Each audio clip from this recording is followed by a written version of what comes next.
2025 is officially here, so what better time than to share my exact credit card strategy for the upcoming year. I nearly got around $40,000 in free travel last year by going to Paris, London, New York, Vegas. All those things were completely free, and I think I cashed out around 4,000 to 5,000 points just because I had extra and I knew I was getting more for this year. This year is going to be a special year because I have my fiance on board with me, and that means we're going to hit double the sign-up bonuses, double the points, and double the value of these experiences. This year, I'm going to try to aim for around $60,000 to $80,000 in free travel, and I'm going to be showing you the exact steps on how I plan to do it and how you can as well. Just a little teaser, it's going to have to do with a lot of business cards, specifically Chase cards and Amex cards. And no, you don't need a business to get these cards. I happen to have a business, but you definitely don't need a business, and I'm going to show you why they're so broken. So let's get into the two major things that I'm going to be doing this year in order to get around $60,000 to $80,000 in free travel.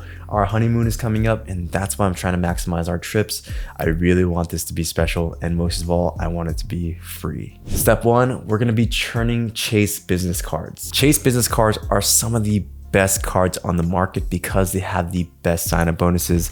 And the best part is there is no language on the website that says that you can't get more than one in a year, aka you can get up to like 4 of these sign-up bonuses in a single year, and Chase is totally fine with it. Now, a lot of credit cards have language on the website that say that you can only get one of these sign-up bonuses once every X amount of years or months, but with the Chase business cards, there is no such thing. You can get as many of these sign-up bonuses as you possibly can. I actually talked to my local Chase banker around last year. It turns out I actually went to college with him, a pretty cool guy, but he told me that there are some people like in the bank that applied for like 12 of these cards in a single year, and they got approved for all of them, and they still have a good standing with Chase. Now, to be conservative, I'm not that extreme to get 12 cards myself, but this year I think I'm going to try to get the most I can, and that's going to be 4 in a single year. And that for me is a stretch because I usually get around 2 of these cards, maybe 3 of these cards a year. I'm talking about the Chase Business Inc. Unlimited cards.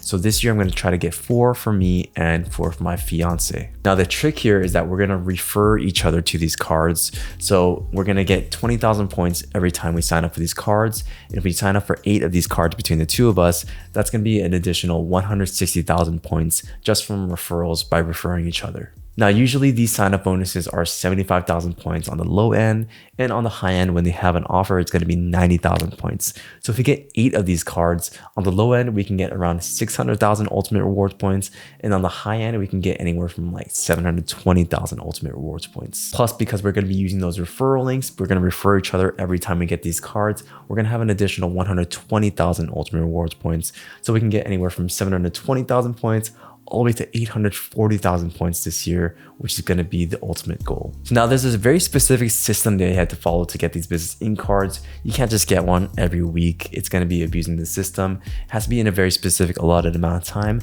I do have a very in-depth video on how to churn them. So if you want to check out that video, I'll make sure to put the link right here. Now, if you just want a quick run through and you don't want to watch that video, that's totally fine. Here are the 5 points that you need to follow if you want to be getting these business ink cards and having a good standing with Chase. Number 1, you have to be under 524, meaning you can't have had more than 5 personal credit cards in the past 24 months, aka 2 years. So if you got approved for 5 or more credit cards in the past 24 months, this will not work for you. Number 2, you have to wait at least 30 days before every application, whether you got approved or rejected. You have to wait a minimum of 30 days. So let's say you applied for the card on January 10th and you got approved. The next time, the minimum amount of time that you need to book another one would be February 10th. Number 3, just to be safe, you shouldn't have more than 4 of these cards at the same time. For example, you should not have 4 business ink cards in your Chase portal at once, or Chase kind of sees that as like you're abusing the system. So if you're on your let's say 3rd one, make sure to cancel the oldest one that you had and get the new one so that you have no more than 4 at a time. Number 4, you can't have too much open credit with Chase. For example, let's say you had 4 business ink cards with $25,000 each with a credit limit. That means you have a $100,000 credit limit with Chase, and that is going to be too much. 100,000 is the limit that you want with Chase. So if you see that your credit limit is going to be exceeding $100,000, cancel some cards, or call them and tell them to drop your credit limit to like really low numbers so that you can be approved for the next card. Chase will automatically reject you if you have too much credit with Chase. And number 5, just be honest with your application. It doesn't matter if you have a business or not. You can just put sole proprietorship and your social security number. If you don't have any income, you could even say that you're planning to make income and you could still get approved for this card. You could still like, I've had a friend that like doesn't even have a business or anything. I just told him, hey, if you want to get the sign up bonus, it's be a great offer. And like he just said, maybe might make like $1,000 this year, and he still got approved for a $3,000 credit limit. So in 2024, my fiance and I actually got 2 of these cards each for each of us, and that actually gave us a ton of points because those were 90,000 bonuses and referrals were paying out 40,000 each. So we got four times 40,000 points because we referred each other, was 160,000 points plus 360,000 points. That gave us a lot of free travel. I think we even just cashed out a lot of that for cash to pay for the wedding, just because we weren't going to use it and we're planning on churning more of these credit cards. So we don't need the points, and points just sitting there have 0 value. So might as well cash it out for some cash to pay for our expenses. We are trying to pay off the entire wedding off of like the content I make on YouTube, credit card bonuses, bank bonuses, and just by like selling the products that I kept from like Tesla referrals. Now, the crazy thing about Chase points is that they actually transfer to World of Hyatt, which gives you insane value. So we're actually gonna be having our honeymoon in Japan this year. We're super excited, but we're gonna be exclusively trying to stay at the Park Hyatt Tokyo and the Park Hyatt Kyoto. And each room, each night is gonna cost you averaging around $3,000 per night, which is insane. And we're trying to stay there for 10 days. So we're trying to get $30,000 in Park Hyatt stays just from those Chase points. So you can see right here that a single night costs you around $3,200. And that's only going to cost you 45,000 World of Hyatt points or 45,000 Chase points after you transfer it out to World of Hyatt. So by using 450,000 Chase points, we will be getting $32,150 in value from the Park Hyatt in Kyoto and in Tokyo. Right off the bat, with one single trip, we're going to be getting up to $32,000 in value. And that's only one trip that we're going to be going on this year. We're going to be planning at least 3 or 4 trips this year. So I think I can easily get around $100,000 in value when I transfer out these points to different travel partners. So if we hit all those sign up bonuses and manage to get around 720,000 to 840,000 points, well, we're still gonna have 400,000 Chase points left.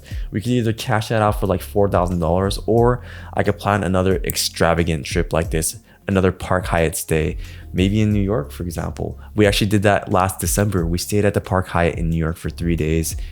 The room there was insane. The pool there at the top was beautiful. The gym was beautiful. We had an excellent stay at the Park Hyatt. We love Park Hyatt stays, and that's what Chase points are the best for, in my opinion. So yeah, I'll put my referral link down for the Chase Business Inc. cards if you want to get started with this churning process as well. Man, if you want a lot of free travel, Chase Business Inc. cards are the best, especially when you transfer or when you pair it to something that can transfer it out to different partners, like for example, the Chase Sapphire Reserve, the Preferred, or the Business Inc. Preferred. All those transfer out to different partners. And if you use those points and transfer it out to World of Hyatt, book Park Hyatt stays, you get tons of value. So yeah, I'll put my referral link down in the top comment of this video. Step 2, Amex Business Cards. Now that we have all of our hotel stays covered by Chase, what about our flights? And this is where I think Amex always does better with. Amex has some of the best airline transfer partners in the game, especially I think for Asia, or specifically for us, Japan. And yes, Chase has great transfer partners as well for airlines, but Amex has a specific one that I'm gonna be talking about. Plus Amex's transfer partners for hotels just kind of suck. So pairing them with Chase is, I think, the best option because Chase gives you the best hotels and Amex gives you the best airline offers. Now for Japan, the easiest and most stress-free way of booking a business class flight to Tokyo is going to be through Cathay Pacific. See, Cathay Pacific is partnered with Japan Airlines, and just a side note, Japan Airlines is amazing. They have really, really great business class flights. So you can book business class Japan airline flights from Cathay Pacific for around 89,000 points one way. Now you can use ANA, which is going to cost you half the cost. It's going to be only 50,000 points one way. Well, one, you have to book round trip with ANA, so it's really hard to find those bookings. But the reason I don't do ANA is because it's just gotten too competitive. Like people know about ANA so much, like they're like waking up at like 12 a.m. just or 2 a.m. or something, whatever 12 a.m. Japan time is, just to book these flights. And it's just a whole process because you have to book round trip. So if you want the 365 days out, then you can't really book. It's like this whole thing. ANA is a really, really hard booking to get, and it's super complicated. So if you want a stress-free way to do it, Cathay Pacific is the way to go. Now, Cathay Pacific generally releases 2 business class flights per day and 1 first class flight, meaning every day you have an opportunity to try to book 3 of these flights in a single day. Whereas with ANA, right when it gets open, you're not going to get the booking. You're just not going to get it. Now, you can also find these flights with Alaska, United, British Airways, Air Canada, but those are also extremely competitive. So yes, they're cheaper, but I bet if you looked right now for a specific date that you wanted, you probably couldn't find it. So Cathay Pacific is a way where you can just really you can find a lot of these bookings, and they're pretty generous with them. So I dread the day that one day that Cathay Pacific is also going to be like that. It's going to be very competitive, but for now, it is very bookable, and it's very easy to book 2 business class flights for 2 people. So like I said, with Cathay Pacific, each one-way flight is going to cost 89,000 points. So for 4, meaning 2 round-trip flights for me and my fiance, that's going to cost me 356,000 points, which is pretty doable because last year we actually earned around 740,000 Amex points last year just from like referrals and sign-up bonuses. So those flights have already been booked. So we're very thankful for that. Thank you for anyone who has used those referral links. Now, generally, these flights can cost anywhere from $5,900 to $6,000 each. And we're getting 4 of these flights, AKA we're getting around $24,000 in just value from business class flights, which is insane.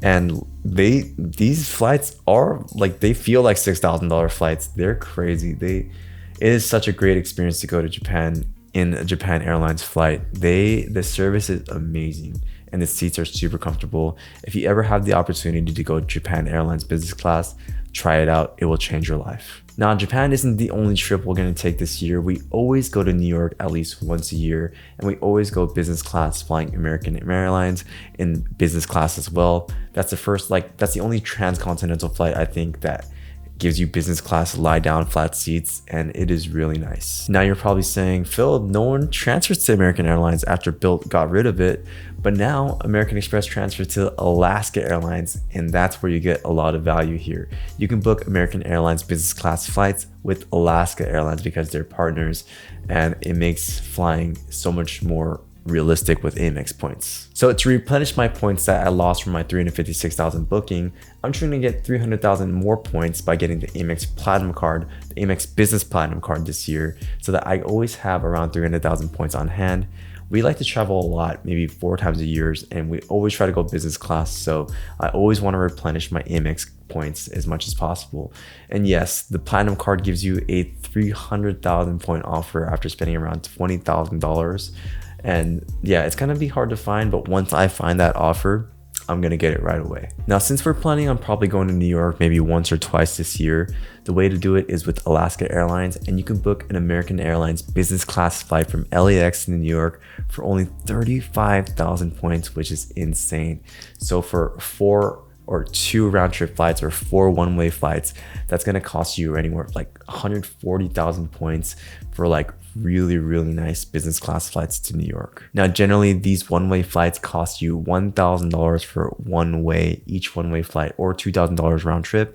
So we get 2 of these round trip flights, giving us the total value of $4,000. And for our hotel stays in New York, we love going to New York and we love the Park Hyatt in New York. We're just gonna use our remaining Chase points, and we're probably gonna stay there for like 4 days at a time. And so we can just book as many Park Hyatt days as we want. So roughly, I will try to obtain 300,000 Amex points this year. I actually already got 140,000 in referrals this year, thanks to you guys, which I super, super appreciate. Thank you so much. So hopefully I can get another 300,000 to replenish the 356,000 I lost for the Cathay Pacific bookings round trip. And yeah, that's going to be basically my Amex plan for the year. So from flying business class from LA to Japan and LA to New York and round trip back, I'm roughly going to get around 28,000 points or $28,000 in value just from those flights. And from all those hotel stays, I'm probably gonna get another like $10,000 to $15,000 if I stay at the Park Hyatt in New York. So in total, between my partner and I, we're trying to get around 820,000 Chase points from 4 business cards each this year. And we're trying to get around 300,000 Amex points from my business platinum that I want to get this year as well. And yeah, that's gonna total to around like 1.1 million points, credit card points that we're gonna use in travel. And that's gonna roughly give us around $62,000 in free travel. And that's being really conservative. That's just if we only go to New York and Japan only.